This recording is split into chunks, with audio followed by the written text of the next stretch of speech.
Hello, everybody. So today I want to talk about real estate. Some of you in the comment section say you may be interested to get my view on it, my take on this. And this turns out to be a much more complicated video than I think, because my conclusion of getting out of real estate, has been based on tacit, implicit understanding. I've owned 4 houses, 3 of them are sold. The 4th one hopefully will be sold soon, and I'm exiting real estate and I'm moving back to renting. And I think out of the 15 years I've been doing that, I know what works for me, but, kind of spelling that out in a video and telling you why I think real estate is a lousy investment. It's kind of the best way I could say it. I think it's a lousy investment.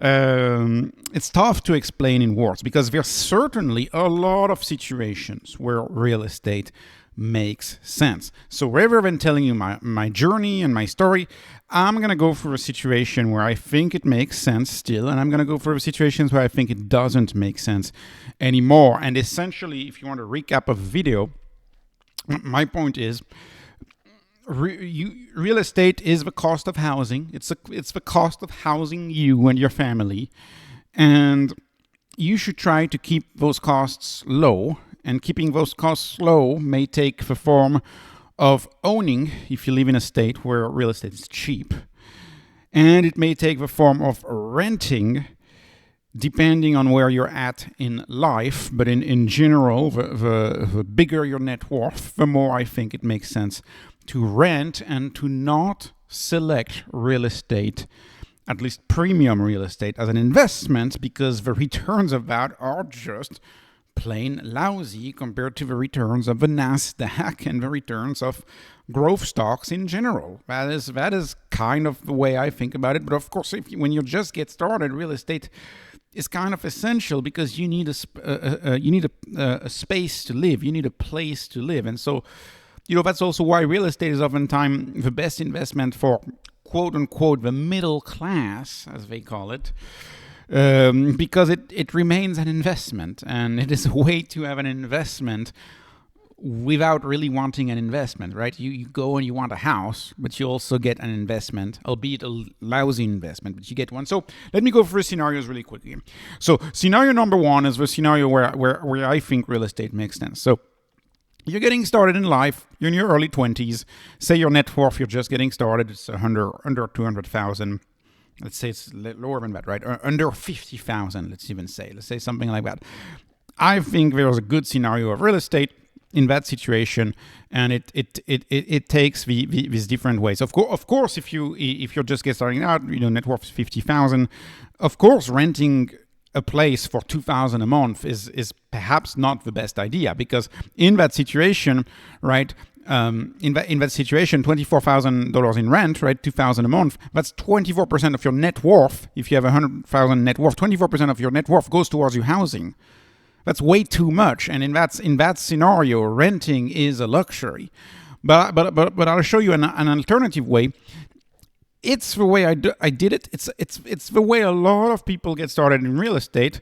And it's something that you can only do in an affordable area. In an affordable area, you can't do this in California, right? You can't do this in the fancy cities of Miami or some cities in Texas. You can't do that, right? This is something that you can never do in the Midwest. So let me tell you quickly my story here. My first house, I bought it in my early 20s. I paid $21,000. I had to negotiate by mail, printed mail, with Deutsche Bank, because it was a bank-owned property that ended up being owned by Deutsche Bank and had been vacant for many years after the 2008 crisis. I bought it. I had to fix it up. It was a mess. They had disconnected all of the utilities. I had to have electricians come out, city inspector come out. I fixed it up. It was a complete mess. But then you end up getting a house for cheap, and I lived in it 6 years. Sold it for $96,000, and I mostly lived for free. I lived essentially for free in it.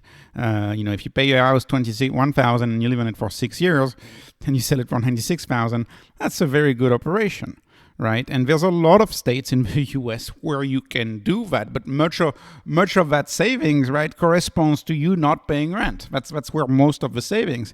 And frankly, it was a good life. There's a lot, especially in the Midwest. In Texas, I found this is harder to find, but especially if you're willing to go in the Midwest, there's a lot of blue collar neighborhoods.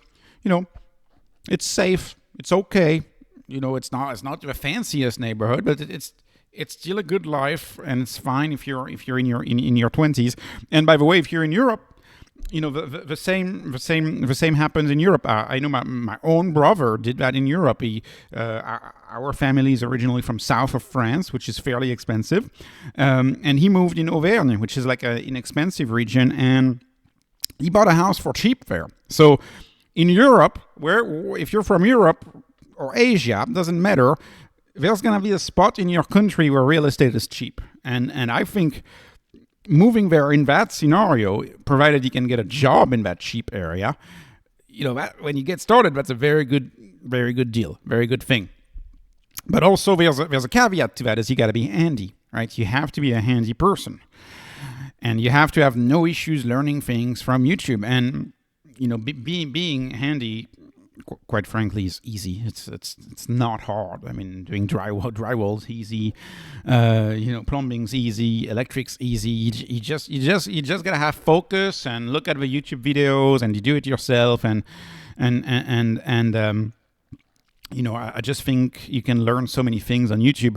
So being handy is gonna help in that scenario. If you're totally not handy, if you don't ever want to touch a hammer, this might not be the solution.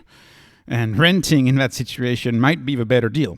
And also, I want to point that out, the home needs to be small. And this is something that I found out, living in the US, where you have entire neighborhoods in the US where the houses are just so big. They're too big, especially if you live in a newer part of the country, like in Texas.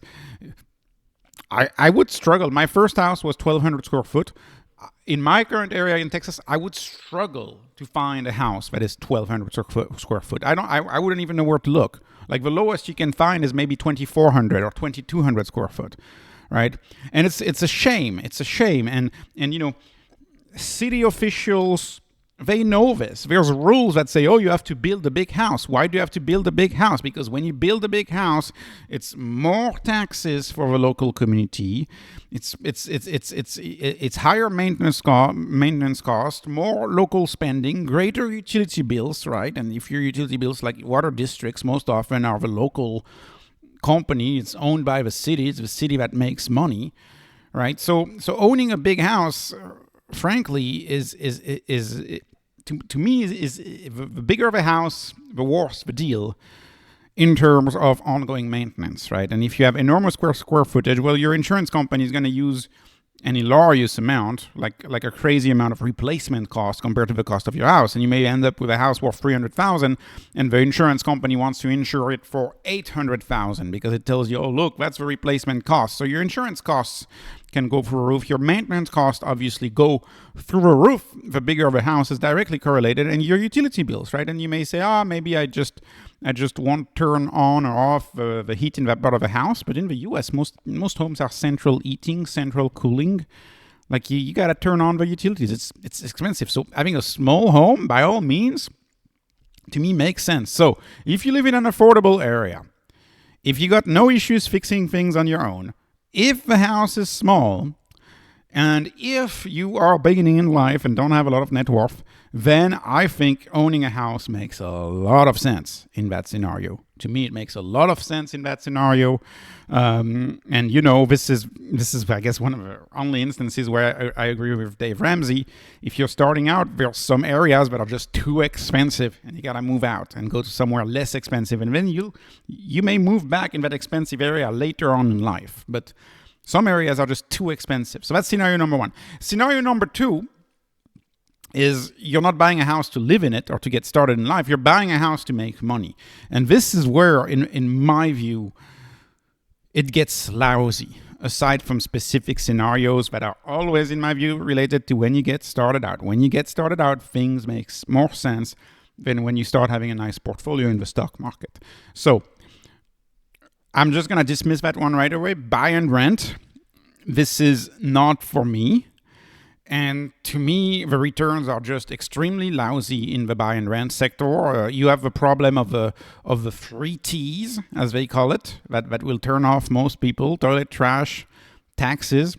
That's the problem of the three T's, and the returns are lousy. And to show you the returns are lousy, I'm showing you the REITs, the V and Q. So these are the REITs, right? That's business, buy and rent. That is the business of REITs. Over the past 20 years, the return has been 7.8%. Let me just get a heads up on the video, show you the other slide of what was the return of just buy and hold. So the return of buy and hold in the case Schiller, if you buy at the best time and sell at the same time, is 7.6%. So 7.8% by renting, 7.6% without renting. Why would you ever rent? And keep in mind that when you exit the business, that recapture depreciation, you have to recapture it, right? So when you rent, you may say, "Oh, I don't pay any taxes. I get the tax benefit. I get to depreciate the house, and I take that against the income of the rental." Well, guess what? If you ever want to exit the business, you got to recapture that depreciation. And so, to me, it's just not for me. Now, I do realize that my channel on growth investing is perhaps the third most common channel that you find on YouTube. Then you have dividend investing, and YouTube is very pro rental real estate. It's insane the number of channels that are pro rental real estate. So I realize I'm in the minority. Let's just say that I did it wrong. I don't know what I'm doing. Let's just go with that. But when I look at the numbers, real estate, in my view, it's lousy returns. But that's just me. That's just me. I know a lot of people are very pro real estate. It's perhaps even more risky to say that on a YouTube channel than it is risky to even criticize the dividend investing. These are, these methods of making money, whether it's rental real estate or dividend investing, they're almost like cults. And I guess you could say Bitcoin and Tesla is a little bit like that too, except when you compare the returns, take Tesla, right? The return is not 7.8%, right? Anyways, okay. So putting that aside, so the way number one, not for me, maybe for you, but definitely not for me. Way number two is buy, live, fix up, and sell, and this one is for me. So my first house is what I showed you. Is I did that on my very first house in my 20s. Sold it for 96, bought it for 21. So that was a nice return here.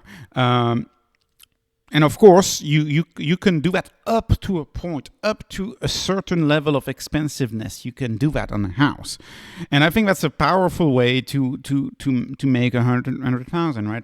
To make your first 100,000, your first 200,000. That's a very powerful way to do it. You buy a messed up $200,000 house. You put in sweat equity. You fix it up, and you sell it for 300.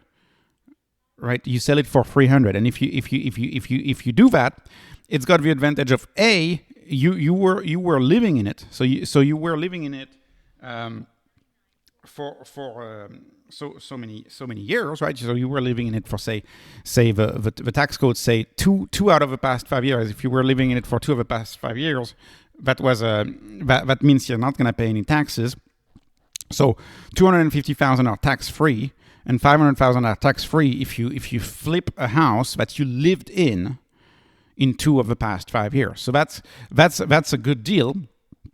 And in my view, the biggest piece of a return if you do that. So of course, your biggest return is going to be the saving, the amount of money that you save from living in it, and then the fix-up part, right? So your sweat equity. So you buy a house for say 200,000, you fix it up, bunch of sweat equity.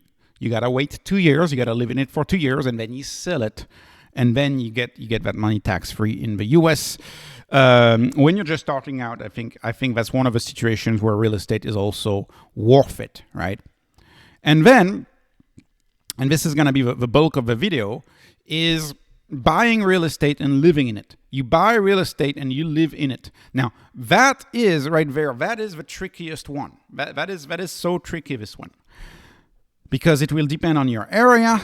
It will depend on the mortgage rate that you get. It will depend on your local taxes.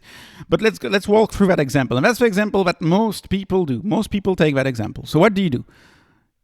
You get a mortgage, right?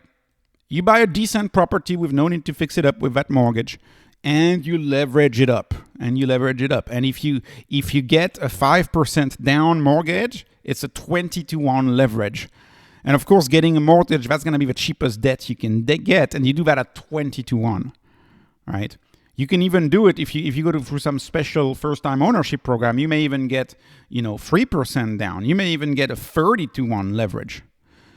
And so you take that mortgage, you borrow that debt at the cheapest amount you can, right? It's typically going to be the best debt you can get, and you go buy a house. Now, think about us, on this channel, we look at companies. Think about a company that would do that, how we would judge a company that did that, right?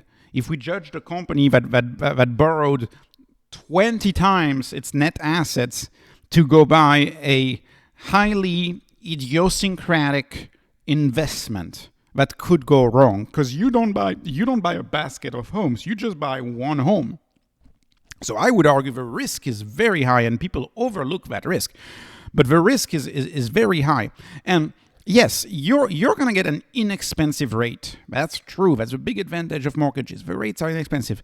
But there's costs that you have to pay for that rate. So for example, your home insurance may be a major cost. And home insurance, just like car insurance, they've increased tremendously in this country over the past few years. That wasn't part of the social contract. That wasn't part of your deal with the local community. Insurance costs have increased tremendously. Ask people in California, in Florida, in some regions of Texas, in other parts of the U.S. So the insurance costs went through the roof. The county, and trust me on this one, counties are very good at assessing your property for much more than it's worth. So it depends on your state, and some states have better property tax rates than others. But you also have to worry with the county overvaluing your house compared to what you could sell it for today. And it's a very common thing. Utilities will raise the prices on you. And it's not like you have a choice in most states for utilities. Sometimes you don't have a choice. Many states have monopolies on the utilities. You don't have a choice. The water company, you got to go with that water company. And guess what? My water company in my area raised the rates by 45% in 2021. And they send you a nice letter, and they tell you all of the reasons.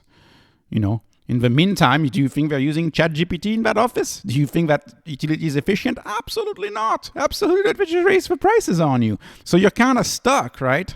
Sometimes owning a big house can feel like owning a timeshare. The cost of repair has gone up. Let me show you this. The cost of roofing, I remember, that was a big debate when I was into real estate. It used to be very stable. The cost of replacing roofs has gone absolutely through the roof. And replacing a roof, that's not something you can avoid. In the U.S., every 30 years, 25 years sometimes, you got to replace the roof. Like, it's not a cost you got to avoid. So you have to include that back in. Landscaping, this is a joke, right? This is a silly one because he can do landscaping. But as of last year, I guess, I finally stopped doing landscaping, and now I hire a landscaper. That's another few $100 a month that you got to add. And who knows where the prices are going to head. So all of these costs add up, and you have to bundle all of these costs into your APY, into your mortgage. You have to recalculate your mortgage, right? So the cost of that leverage is not a 3 or 4% mortgage. It's a 3 or 4% mortgage plus all of these costs, but you package that in. And when you package that in my view, that's my calculation. If you were lucky to get a rate in the 3 to 4% 2 years ago, today with this cost, your rate is closer to 8%. And if you today go out and buy a house, not only do you have to pay these costs, but you have to pay a 5.5 or a 5.7 or a 6% mortgage. So the costs are really closer to 12% is what you're borrowing the money at. Okay. And let's look at the returns, right? So what do you get? Aside from living somewhere, what do you get? Well, real estate has made money over in history. Yeah, real estate has gone up. I can tell you, I've never lost money in real estate. I've always sold a house. I've done it 3 times, right? I bought and sold 3 houses. The 4th house will be sold soon, I'm hoping. I've always made more money than I've paid for it. Like that's real estate goes up over time, but you got to think about the opportunity cost, and it goes up by how much. So let's assume you bought real estate at the best time in the last, call it 18, 19 years, the best time to buy real estate according to the 20 city average national home index price by Chris Schiller. The best time to buy real estate was January 2012. And today, of course, real estate is at the highest it's ever been. 325,000, 134,000. So your return was plus 143% in 12 and a half years. Calculate that. Notice I was generous. I just put 12%. That's a CAGR of 7.6%. 7.6%. In the meantime, if you're lucky and you take the rate from 2012, you're paying roughly 8% on that debt. When I packaging the maintenance cost, the insurance cost, you're paying about 8%. So you're losing money. Let's be clear here. You're losing money. If you're paying 12%, all right, so your rate at 6% plus 6% of miscellaneous expenses here and there that you package into the rate, then you're losing even more money. You're losing even more money because the returns, and it's been a great period for real estate, the return have been 8% a year. Now, the returns may be higher in the future. I don't know. They may be higher. Theoretically, they should be higher because they're going to print more money. But is it going to be better than your opportunity cost? Is it going to be better than, let's say you don't want to do like I do it on the channel. Let's say you don't want to pick stocks. You just want to buy index funds. So you can buy the triple Q, or you can buy the leveraged triple Q, which borrows for you. Right, the leverage triple Q, if you look at the return, it's about 2.1 times. I know it's called triple Q, but you have decay that goes into those ETFs. Look at those returns, right? So you're looking at 19% over the same period, January 2012 until September 2024. If you buy unleveraged, right, you're getting 19% return. If you buy it leveraged, you're getting 42% return. And keep in mind, real estate, you're going to buy it leveraged, most likely, right? Keep in mind, your real estate, you're going to buy leveraged, most likely. So the proper comparison is much closer to a TQQQ. And the TQQQ is only a 3x leverage. Real estate is a 20-to-1 or 30-to-1 leverage. So the opportunity cost is just insane.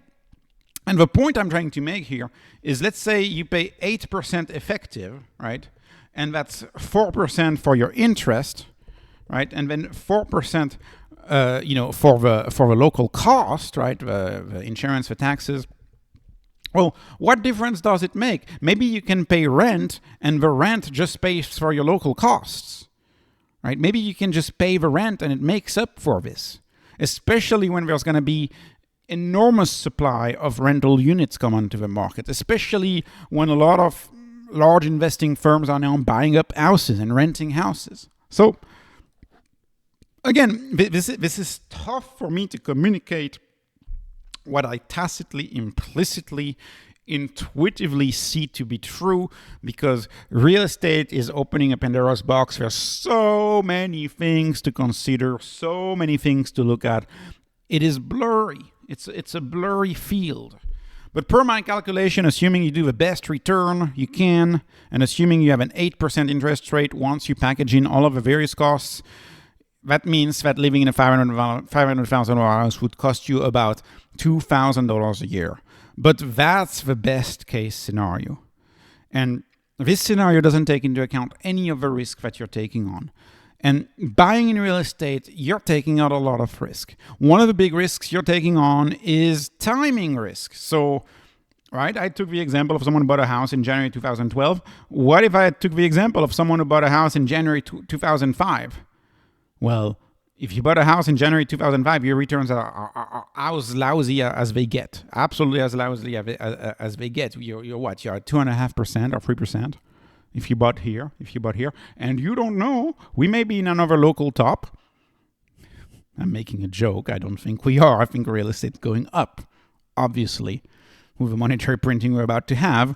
But nonetheless, you know what I mean. You really don't know. You really don't know. You could be paying more then you should. So that's a risk you're taking on. Also, it depends on your market. There are some market, like right now, in just about everywhere in America, right now, selling a house at market price takes about 6 months right now to sell a house at market price. Can you afford to wait, or do you have to do a fire sale to sell that property? Right? If you move for your job, you may have to do a fire sale. So you lose the flexibility of renting that you have with renting. Right? You lose that flexibility. Did you buy in the right market? You may say, oh, well, I'm going to be able to choose the right market. But here's the thing. Most of the time, the markets you're going to buy your primary home, that's the market where you're going to have your job. That's the market where you're going to live. How much choice do you really have on where you live? How much choice do you really have? Right? Maybe not as much choice as you think. Maybe you live somewhere because you live with your spouse and your kids are here, and that's where you live.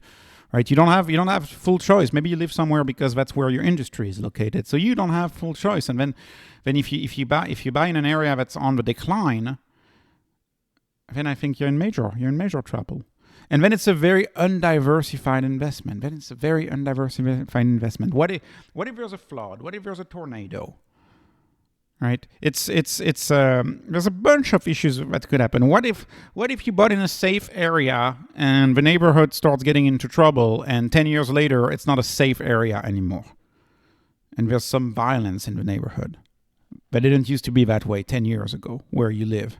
There is such a huge part of idiosyncratic risk, idiosyncratic luck, which if you buy an index fund, you don't get that. You just get market risk. And if you select your own stocks, at least you get to manage and you get to spread the risk across multiple stocks. So again, it's a tricky thing. And why I'm renting is because I am supremely confident that the cost of rent will be roughly equal to the cost of all of the miscellaneous expenses, from property tax to insurance to the extra that I gotta pay in utilities because it's a very big house, to maintenance. If I add all that up, to me, it's the same cost as renting a place entirely without having to deal with all of the debt stuff.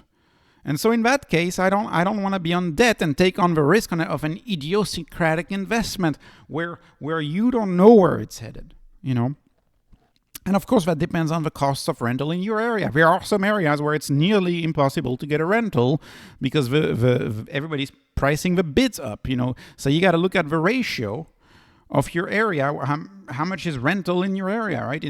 Typically in areas where it's cheap to buy a house, rentals are going to look comparatively very expensive. Typically in an area where it's very expensive to buy, rentals are going to look comparatively cheap, right? And so you got to look, like your monthly rent, take the property value.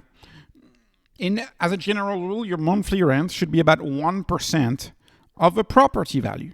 So if you have $1 million house, your rent, to rent that equivalent house, should be $10,000 a month.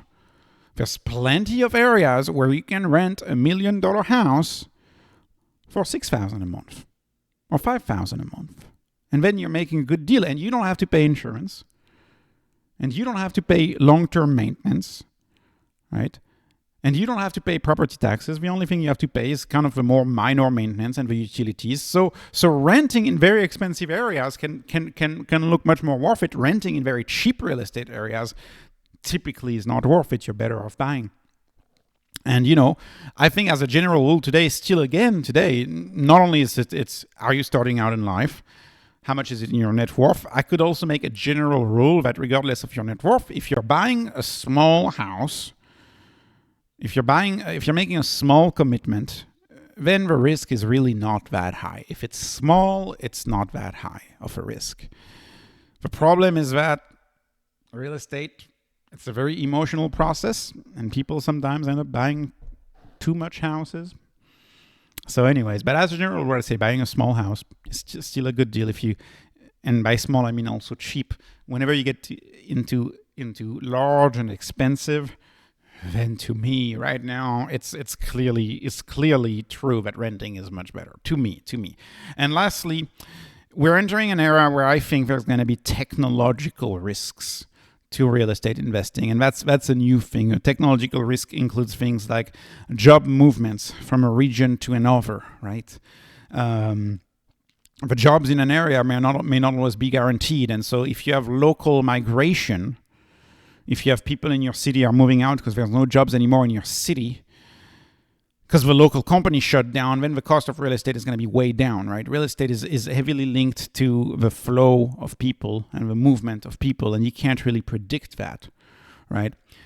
Another one is the cost of construction, in my view, could significantly decrease because of automation. And that's one. Construction is one of the big things that hasn't been automated yet. And if you buy a house where, say, the value of the land is very low relative to the value of the real estate, then you gotta face the fact that constructing a house maybe 10 years from now will be cheaper because of how much automation there will be in that construction process, or maybe because, I don't know, there's very high unemployment thanks to the Fed and there's no shortage of construction workers. There could be a bunch of reasons.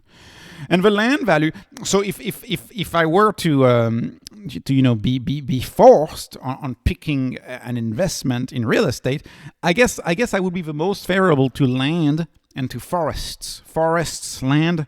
This is where I would be the most the most pro land or pro forest. Why?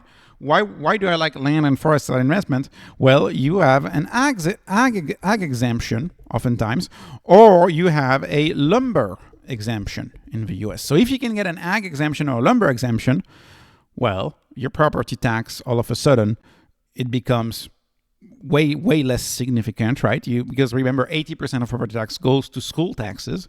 So all of a sudden, you don't pay that part. And so that remains its value much more. It's easier to insure an agricultural piece of land than it is to insure a whole house.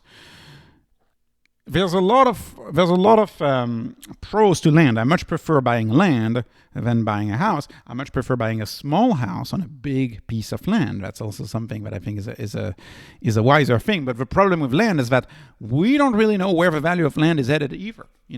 That too, you're being exposed to technological innovation, right? What if the yield of crops increases tremendously? Then the value of the land would theoretically go down because you're increasing the yields of crop.